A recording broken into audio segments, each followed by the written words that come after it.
उमर, मैं अपने भाई से बात करने आया हूं। क्या वो यही है? मैं भी देखना चाहती हूँ कि आप अपना ये रवैया भाई के सामने दिखा सकते हैं या नहीं। तुमने तो इस बार हद ही कर दी एलिफ। मैंने उस वक्त तुम्हारी हिफाजत की और उस वक्त तुम्हारे साथ खड़ा हुआ जब सब तुम्हारे खिलाफ थे, और अब तुम मेरे सामने ऐसे सुकून से बात कर रही हो जैसे कुछ हुआ ही नहीं। आफरीन है तुम पर। वैसे क्या हो रहा है यहाँ? उमर, डांटने आया है मुझे ये भी। अगर इजाजत हो तो मैं अपने भाई से अकेले बात करना चाहूंगा।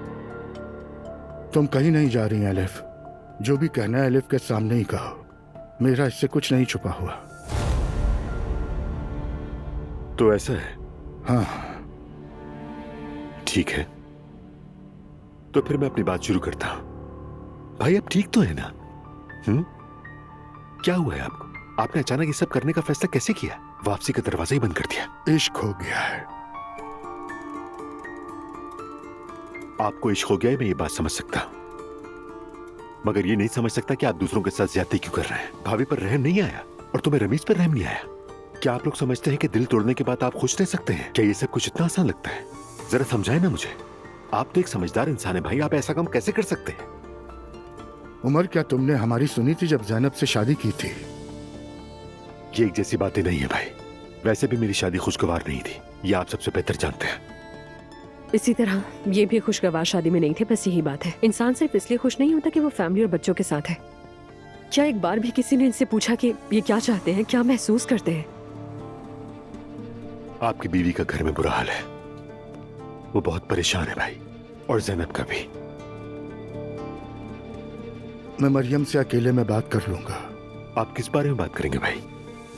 मैं वाकई हैरान हूं कि इतनी बड़ी तबाही के बाद अब ऐसा क्या रह गया है जिसके बारे में आप बात करेंगे? उमर, जो हो गया सो हो गया।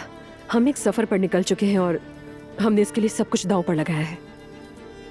तो तुम कह रही हो इस पे बात ना करो? हाँ, बिल्कुल यही कह रही हूँ मैं तुमसे।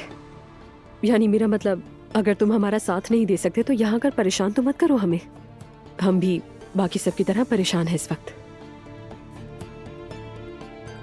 ठीक है, ऐसा ही सही। अब तो ये वक्त ही साबित करेगा कि मैं ठीक कह रहा हूं। बस दुआ दे सकता हूं जिसकी आपको जरूरत पड़ेगी।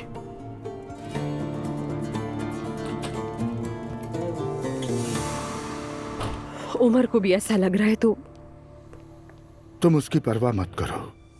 कैसे परवाह ना करो? अभी भाई आया है और बाद में बच्चे वगैरह। मुझे कोई भी कुछ नहीं कह सकता।